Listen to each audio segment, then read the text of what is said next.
Pergunta número 9, e é a última que eu fiz por enquanto.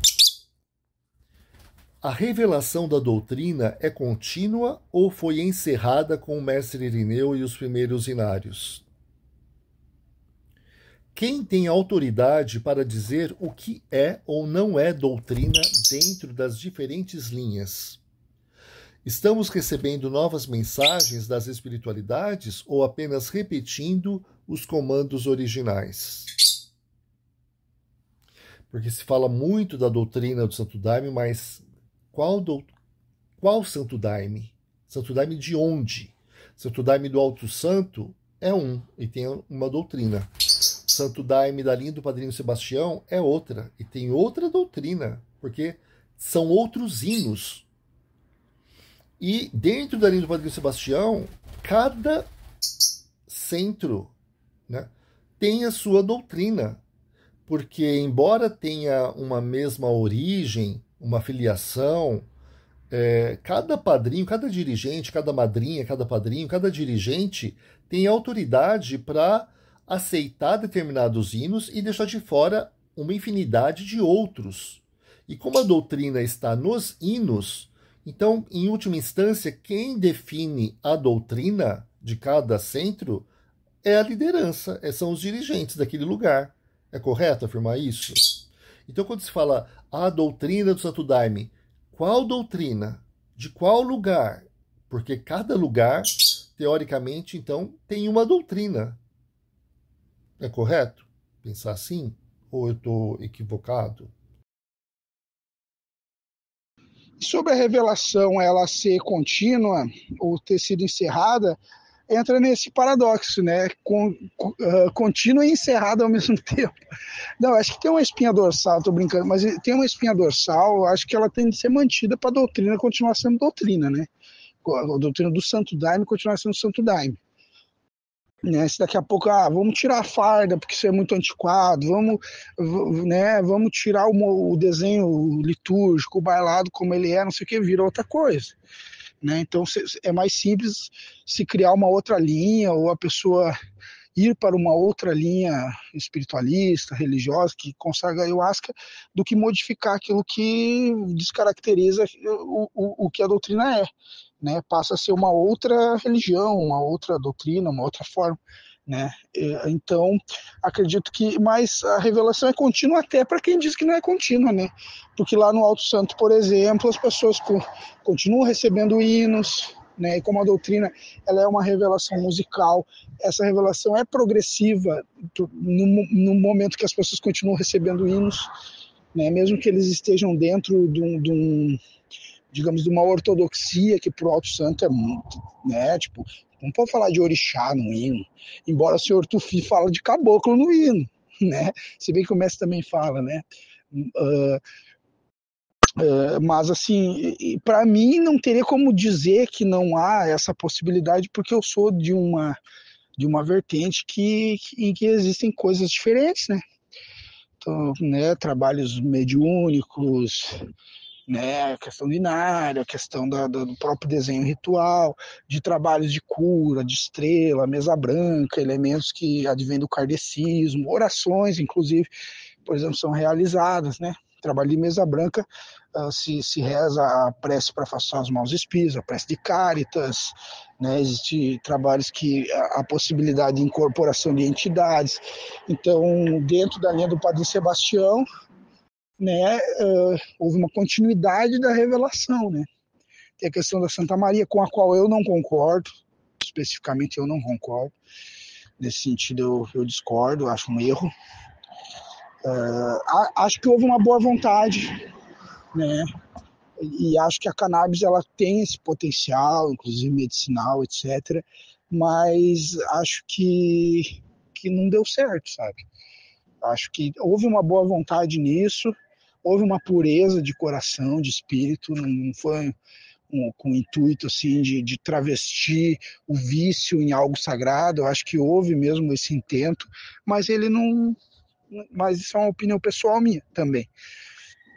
Né? Mas em relação às outras questões também, graduação do Daime, reaproveitamento de material, eu acho bem importante, super positivo, porque como muitos de nós não estamos na floresta, eu acho que até é ecológico a gente reaproveitar o material, o jagube, né, a rainha, etc., refazer cozimentos, ter graduações do daime, porque isso faz com que a gente tenha um manejo mais ecológico, assim, né, um melhor manejo das plantas, né,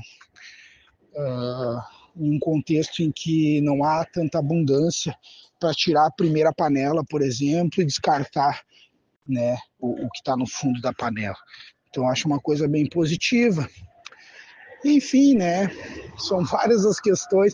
Espero ter respondido, irmão, mas vamos trabalhar isso melhor. Isso só foram respostas iniciais para eu conseguir me organizar com a minha mente, com a minha cabeça também, justamente porque eu também não tenho muita resposta para tudo isso, né? E provavelmente vai ser bem polêmico, porque não vai representar a posição dos daimistas, vai representar a minha posição, ou talvez a de alguns daimistas que pensam como eu, mas de modo geral não tem como, né? Eu acho difícil, assim, né? Não, assim, talvez nem se fosse falar com as lideranças, né? Porque, né? Tipo que o padrinho Alfredo responder a madrinha peregrina pode não concordar, vice-versa, enfim, né? É bem difícil chegar a uma conclusão única em relação a isso tudo. Mas por enquanto é só um bate-papo, não publica nada disso que eu tô falando. Vamos amadurecer melhor isso. Espero tuas respostas aí para dizer o que tu acha, se tu acha uma maluquice sem tamanho, ou se tu concorda, ou do que tu discorda, pode se sentir à vontade para dizer que discorda, não tem problema não. Pois eu acho que pela presença de muitas pessoas de classe média e até da elite dentro do Daime, eu acho que isso também vai trazer contradições que são próprias da visão de mundo e da visão de classe dessas pessoas, né? Por exemplo, lá que que até te mandei lá, pô, uma igreja do Santo Daime no meio de uma fazenda de monocultura de soja, um latifúndio, que é algo totalmente antiecológico, né? É o oposto da floresta, né? É aquilo que derruba a floresta, que mata a floresta, que contamina os rios, que, enfim, né? Que desertifica o solo. E a igreja do Daime estava ali falando na floresta, do Viva a Rainha da Floresta. Quer dizer, porque é próprio da classe média, aí é uma questão mais marxista, né? Eu, como marxista que sou, de reproduzir os pensamentos da sua própria classe, da elite, etc., né? Então é algo assim que contradiz muito e às vezes torna mais difícil encampar certas lutas e né, essas contradições estão ali presentes, sim. Estão presentes, sim. Por exemplo, eu vejo, por exemplo, em igrejas do Santo Daime que estão em regiões onde a maioria da população é negra, a maioria das pessoas que estão lá são brancas, entendeu? Tem lugares, assim, eu já vi igreja na Bahia, em Salvador, que tu custava achar uma pessoa negra ali no meio, entendeu? No Rio Grande do Sul até poderia se argumentar, mas no Rio Grande do Sul, né, não tem uma população branca muito maior que a negra, e isso é bem, entre aspas, também questionável. Mas em estados como a Bahia, enfim, sabe? Então acho que tem um pouco da elitização da doutrina também, isso é uma questão importante. Alex, você é meu professor, irmão. Sério. Nossa, quanta coisa bonita e profunda aí nessas suas partilhas.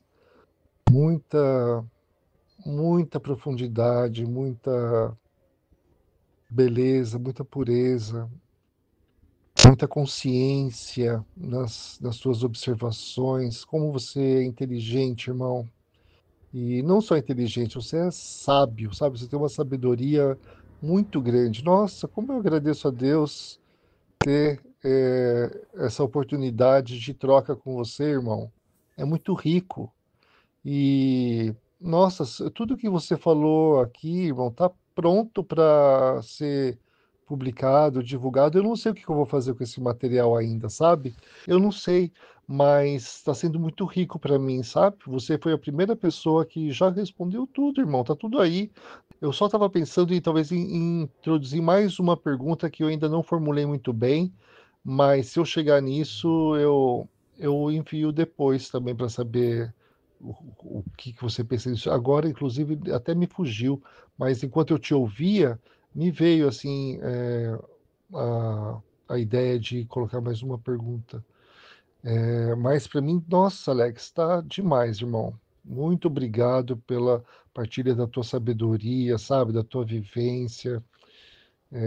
Está incrível, irmão. Muito obrigado.